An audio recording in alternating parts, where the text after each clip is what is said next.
20-pound hammer, not, it's a 3-pound hammer. And we just ping these as we walk. But every now and then, if we stop walking and things start falling, we stop. He's not walking up anymore. He's got enough evidence to not inspect anymore for his own safety. So the hammer test is not our load test. Our hammer test is nothing but a safety test to see if we can continue with the inspection. But we've seen enough. And a lot of times what we're going to constantly talk about today is original hardware and hex head bolts.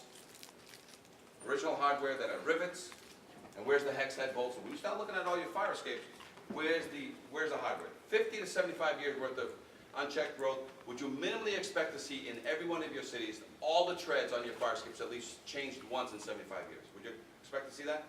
So if you look up at any fire escape you're going to go to right now, and you look up, and minimally the treads have not been swapped out to hex head bolts, and they got the original squares or rivets.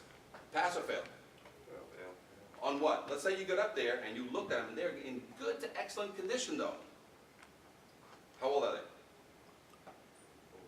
They're 50 to 75 years, but they're still good. Guy's been religiously painting. This is a few. So how do you convince this guy that there's a problem with these treads when they're in good to excellent condition to the visual eye and there's no rust growing inside?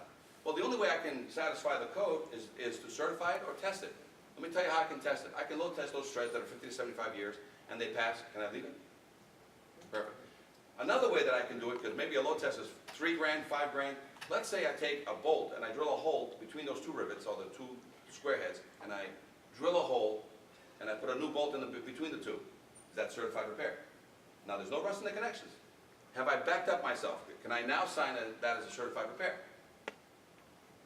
Right? Or load testing.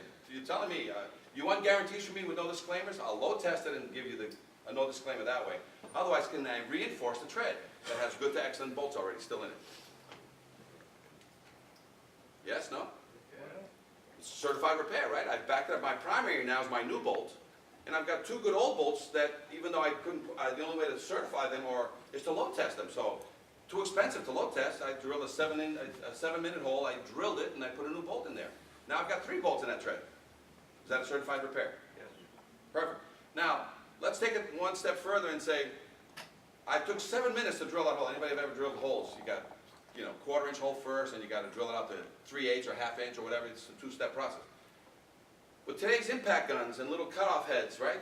I take 7 minutes to reinforce that tread, or if I put an impact gun on that square head bolt and I either go forward with it or back, how many seconds does it take to snap a 3/8 bolt on a tread?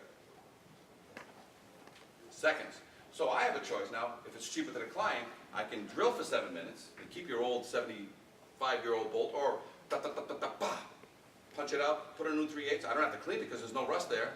So in 2 minutes, I've replaced the bolts. Which one do you like better? So I don't care which one you do.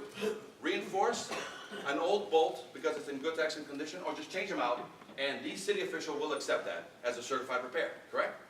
That applies to every connection that I'm going to go across. Now, otherwise, load test it. I don't want to change my bolts. Okay, then load test it. And in some cases, a fire escape will be cheaper to load test than it is going to be